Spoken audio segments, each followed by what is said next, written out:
যারা আমার খুব আইসক্রিম খেতে ইচ্ছে করছে। বাসায় তো শুধু ভ্যানিলা আইসক্রিম। ভ্যানিলা? ভ্যানিলা আইসক্রিমই পাপাকে একটু টুইস্ট করে করে দিব। পাপাকে মজাদার ভ্যানিলা আইসক্রিম খাওয়ানোর জন্যে আমি প্রথমেই কিছু ব্লুবেরি নিয়ে নিলাম। পটের মধ্যে ব্লুবেরির উপর আমি চিনি নিয়ে নিলাম। তারপরে চুলাটা জ্বালিয়ে নিলাম। ব্লুবেরিগুলা স্প্যাচুলার সাহায্যে আমি ম্যাশ করে নিলাম। এই সিরাপে কিন্তু এক্সট্রা কোনো পানি দিব না, চিনিটা গলেই কিন্তু সিরাপটি হয়ে যাবে।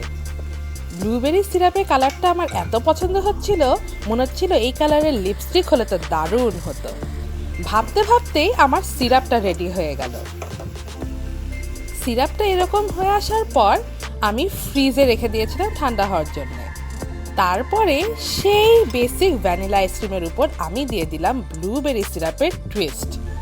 তারপরে ভাবলাম নিজের জন্যও কিছু বানিয়ে নেওয়া যাক, তাই গ্লাসে একটু ব্লুবেরি সিরাপ দিয়ে নিলাম। ব্লুবেরি সিরাপের উপর আমি একটু স্প্রাইট দিয়ে নিলাম। আপনারা চাইলে সোডা বা টনিক ওয়াটারও দিতে পারেন।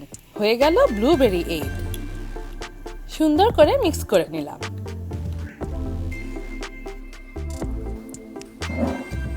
এই যে নাও তোমার জন্য vanilla ice cream with blueberry syrup, একটু টুইস্ট দিয়ে।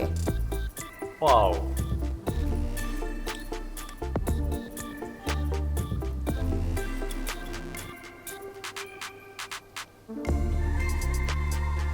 Wow, Mama! So good! আর আমি খাচ্ছি ব্লুবেরি এইড।